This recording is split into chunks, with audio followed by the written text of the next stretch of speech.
અમરેલીના રાજુલા માંડરણી ગામમાં બાળકનું મૃત્યુ નિપજ્યું છે। અમરેલીથી હાલ મહત્વપૂર્ણ વિગતો સામે આવી છે, જ્યાં બાળકનું મૃત્યુ થઈ ગયું છે। તો રાજુલાના માંડરણી ગામમાં બાળકનું મૃત્યુ થયું છે। પીજીવીસીએલનો વીજ તાર પડતા 5 વર્ષના બાળકનું મૃત્યુ થયું છે। વાડીમાં ધાર્મિક નામનું બાળક રમતો હતો, ત્યારે તારને પડતા તેનું મૃત્યુ નિપજ્યું હતું। પુત્રને બચાવવા પિતા વચ્ચે આવતા તેમને પણ શોક લાગ્યો હતો। એકનો એક પુત્રએ જીવ ગુમાવતા પરિવારમાં શોકનો માહોલ જોવા મળી રહ્યો છે। પીજીવીસીએલનો વીજ તાર પકડતા 5 વર્ષના બાળકનું મૃત્યુ થયું છે।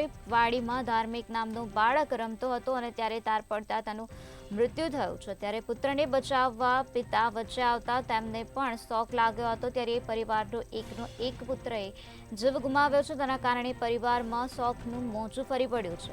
તો અમરેલીના રાજુલા માંડરણીનો આ બનાવ છે, જ્યાં માંડરણી ગામમાં બાળકનું મૃત્યુ થયું છે। તો આ જ મુદ્દે વધુ માહિતી આપવા માટે આપણી સાથે સંવાદદાતા પરેશ જોડાઈ ગયા છે। જી પરેશ, અમરેલીના રાજુલા માંડરણી ગામમાં બાળકનું મૃત્યુ થયું છે, શું છે વધુ વિગત? જી બિલકુલ, અમરેલીનું રાજુલા છે અને રાજુલા તાલુકાનું માંડરડી ગામ છે અને ગામમાં પીજીવીસીએલનો વીજ વાયર પડતા 5 વર્ષના બાળકનું મોત નીપજ્યું છે। ત્યારે વાડીમાં ધાર્મિક નામનો બાળક રમતો હતો અને અચાનક જ ઉપર વીજ વાયર પડતા એ બાળકનું મોત નીપજ્યું છે। ત્યારે પુત્રને બચાવવા પિતા પણ વચ્ચે આવતા તેમને પણ શોક લાગતા ઘાયલ થયા છે। ત્યારે આ પરિવારનું એકનો એક બાળક હતો અને ધાર્મિક નામનો પુત્ર એમનો જીવ ગુમાવતા પરિવારજનોમાં શોકનો માહોલ છવાઈ ગયો છે। જી પરેશ, સમગ્ર માહિતી આપવા બદલ આભાર।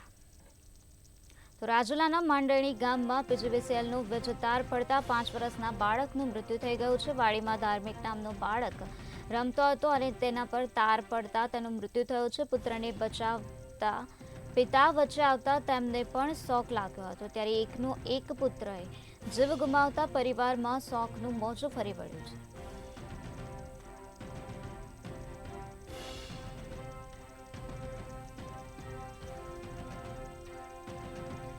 તો વાડીમાં ધાર્મિક નામનું બાળક રમતો હતો, ત્યારે તેના પર તાર પડ્યો હતો અને જેના કારણે આ બાળકનું મૃત્યુ થયું હતું। પુત્રને બચાવવા પિતા વચ્ચે આવતા પિતાને પણ શોક લાગી ગયો હતો। ત્યારે પરિવારનો એકનો એક પુત્ર હતો, એકના એક પુત્રએ જીવ ગુમાવતા પરિવારમાં હાલ શોકનો માહોલ જોવા મળી રહ્યો છે।